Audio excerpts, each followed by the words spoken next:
கோகுலத்து கண்ணனே கர்மநிற வண்ணனே யசோதையின் கரையில் வளர்ந்த யாதவ குலச் செல்வனே சிறையில் பூத்த சித்திர நாயகனே அரக்கே அளித்த அரங்க நாயகனே வெண்ணே உண்டு வெகுளியில்லா கல்வனே கோமாத்தாவை தன்னில் கொண்ட கார்மேகம் மன்னனே புல்லாங்குழல் ஓசையில் பூலோகமே மயங்கிடுமே ராதையின் மனம் கவர்ந்த ரம்மியமான இசையாளனே யமுனையை அலங்கரித்த யாதவ புதல்வனே கோபியர்கள் கொண்டாடும் கோபால கிருஷ்ணனே கோவர்தன மலையை விரலால் தாங்கிய மக்கள் செல்வனே உலகுக்கு உன்னதமான சின்னமாய் விளங்கிய கண்ணன் ராதே என்று உலகமெல்லாம் போற்றப்படும் கோகுலத்து கண்ணனை வணங்கி உரையை தொடங்குகிறேன்.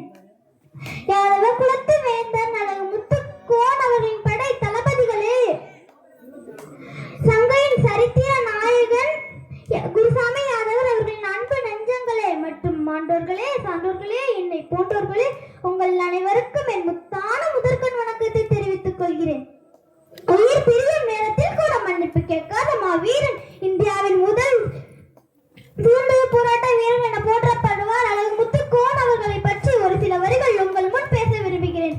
அழகு முத்துக்கோன் தூத்துக்குடி மாவட்டத்தில் உள்ள கட்டாளங்குளம் என்னும் ஊரில் 1728ஆம் ஆண்டு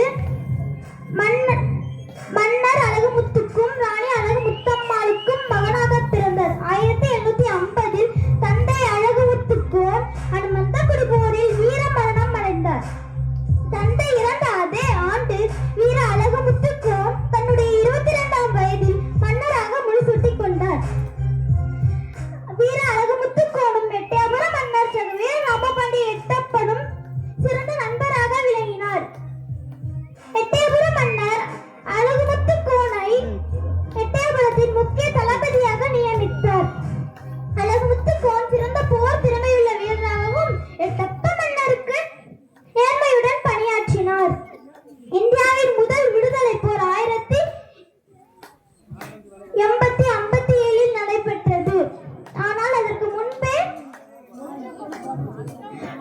1759இல் அழகு முத்துக்கோன் நடத்திய போர் தான் நடைபெற்ற இந்தியாவின் முதல் விடுதலை போர் ஆகும்.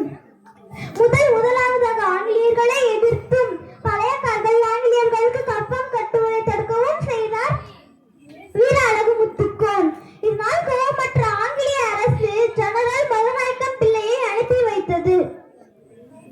அழகு முத்துக்கோனுக்கும் மருநாயக்கம் பிள்ளைக்கும் பெத்தநாயக்கனூர் கோட்டையில் போர் நடந்தது. வீர அழகு முத்துவின் வலது கால் சுடப்பட்டது. இருப்பினும் 3 மணி நேரம் போர் தொடர்ந்தது.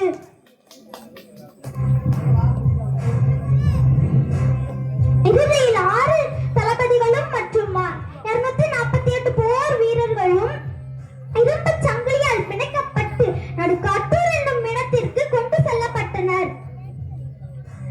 இறங்கி முன் நிறுத்தப்பட்டு வரி செலுத்துமாறு வற்புறுத்தப்பட்டனர். மன்னிப்பு கேட்டால் உயிர் மிஞ்சும் என கேட்டும் அழகு முத்துக்கோன் மன்னிப்பு கேட்க மறுத்தார்.